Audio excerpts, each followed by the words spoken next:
जैसे आप लोगों को जानकारी होगी, जो घटना मोकामा विधानसभा क्षेत्र में हुआ है उसको जिला प्रशासन और पुलिस ने काफ़ी अति गंभीरता से लिया है। गंभीरता से लेते हुए पूरी घटना का छानबीन भी पुलिस द्वारा पुलिसिय कार्रवाई के तहत की जा रही है। कांड दर्ज हुआ है और पुलिसिय कार्रवाई अलग से चल रही है। हम लोग इस घटना को बहुत ही सीरियसली देख रहे हैं और घटना के बाद काफ़ी हम लोगों ने कार्रवाई की है। आज जो गिरफ्तारी हुई है इसके संबंध में एसएसपी साहब और केस के डिटेल संबंध में आपको बताएंगे। आचार संहिता बहुत ही एक मजबूत स्तंभ है पूरा इलेक्शन प्रोसेस में, और इलेक्शन कमीशन का स्पष्ट निर्देश है कि बाई लॉ इलेक्शन होगा तो उसी का अनुपालन 100% करने में हम लोग लगे हुए हैं और कराएंगे भी।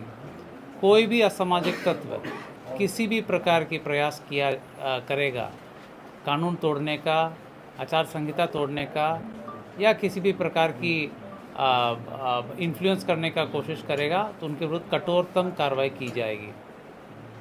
हम लोग 100% आर्म्स डिपोजिशन करने के लिए आदेश दिए हैं और लगातार जल्द से जल्द जितने भी लीगल आर्म्स हैं वो भी डिपॉजिट हो जाएंगे। चेकिंग पॉइंट्स हर विधानसभा में 50 के ऊपर पॉइंट्स बनाने के लिए निर्देश दिया गया है, जिसमें सीएपीएफ के माध्यम से भी चेकिंग कराई जाएगी। सेजर पूरे राज्य में पटना जिला में सबसे ज़्यादा सेजर अभी तक का हुआ है। लगातार सीएपीएफ सक्रिय हैं और पर्याप्त मात्रा में सीएपीएफ के बल उपलब्ध हैं। वो पुलिस बल और मजिस्ट्रेट के साथ लगातार चेकिंग की कार्रवाई लगातार कर रहे हैं और सेजर भी कर रहे हैं।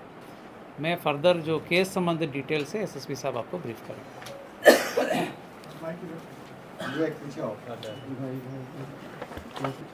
आप लोग अवगत हैं कि 30 तारीख को एक गंभीर घटना घटी थी और जो दुर्भाग्यपूर्ण था कि इस तरह की घटना नहीं होनी चाहिए थी।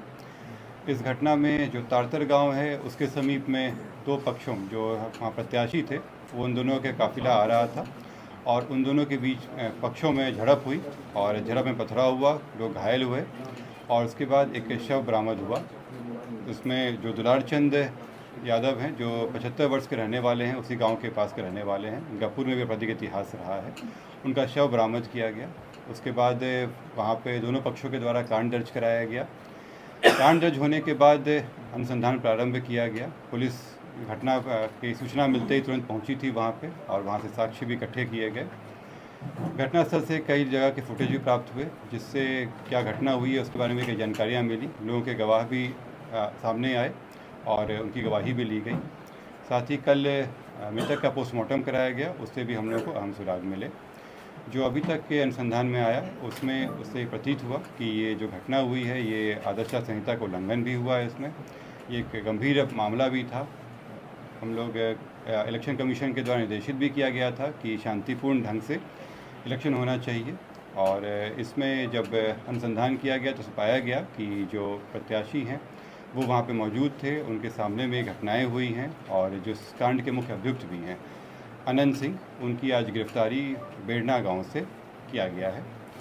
इसमें हम लोग को जो जानकारी प्राप्त हुई थी, इनके दो सहयोगी भी इनके साथ में थे जो उस घटनास्थल पर भी थे और उनकी भी गिरफ्तारी की गई है। ये दो व्यक्ति हैं मणिकांत ठाकुर जो नदवा गांव के रहने वाले हैं और दूसरा रंजीत राम जो लदमा गांव के रहने वाले हैं। इस पूरे मामले में 3 लोगों की गिरफ्तारी हुई है। जो प्रत्याशी हैं अनंत सिंह, उनकी गिरफ्तारी हुई है। दूसरा मणिकांत ठाकुर जो नदवा गांव के रहने वाले हैं, बाढ़ थाना अंतर्गत। दूसरे रंजीत राम जो लदमा गांव के रहने वाले हैं। ये लोग भी उस घटनास्थल पर थे मौजूद। इन तीनों की गिरफ्तारी की गई है। इन तीनों को आगे मजिस्ट्रेट के सामने प्रस्तुत कराया जाएगा और आगे विधि सम्मत कार्रवाई की जाएगी। कार्तिकेय जी एक बात जानना चाहते हैं कि पोस्टमार्टम रिपोर्ट में गोली लगने की बात हुई थी, कौन सा आर्म यूज किया गया? आप लोगों को ये पता लगा गोली चली है तो कौन से बंदूक से चली है?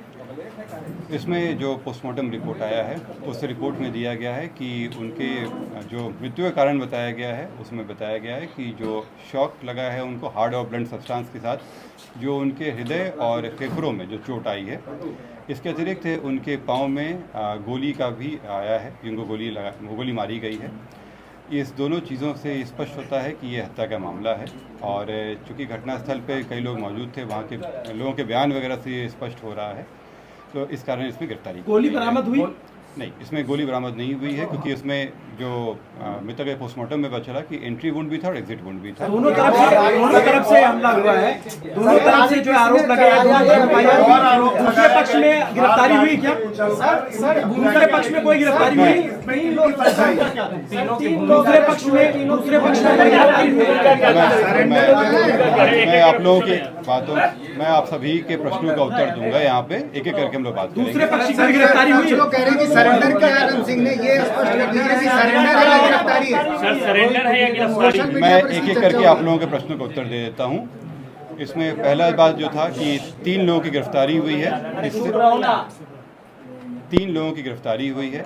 इसमें अन्य लोग भी हैं जिनके विरुद्ध रेड छापामारी चल रही है। कार्तिकेय जी, दूसरे पक्ष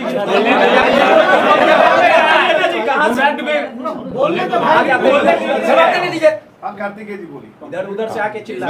मैं फिर से रिपीट कर दे रहा हूँ, इस मामले में अभी तक 3 गिरफ्तारियां हुई हैं। इसमें अन्य लोग भी हैं जिनकी गिरफ्तारियों के लिए रेड छापामारी चल रही है, जल्द ही उनको भी गिरफ्तार किया जाएगा।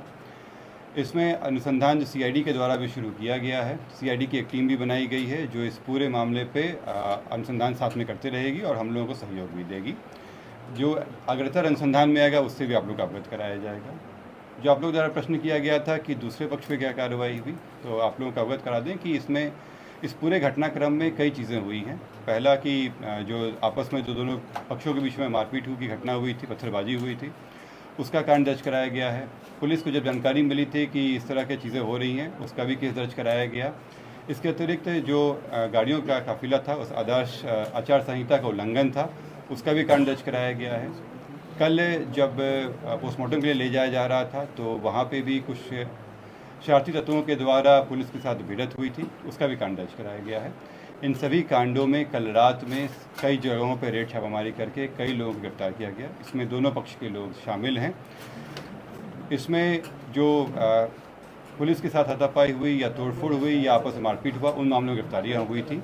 ये हत्या के मामले में आज ये गिरफ्तारी 3 हुई है। सरेंडर किया है सर या गिरफ्तारी हुई? कहाँ से गिरफ्तारी हुई? जैसे मैंने स्पष्ट कहा है कि ये 3 गिरफ्तारी हुई है, इससे स्पष्ट है कि सरेंडर नहीं है, गिरफ्तारी है। और ये बेरना गांव जो बाढ़ के अंतर्गत आता है, वहाँ से गिरफ्तारी की गई।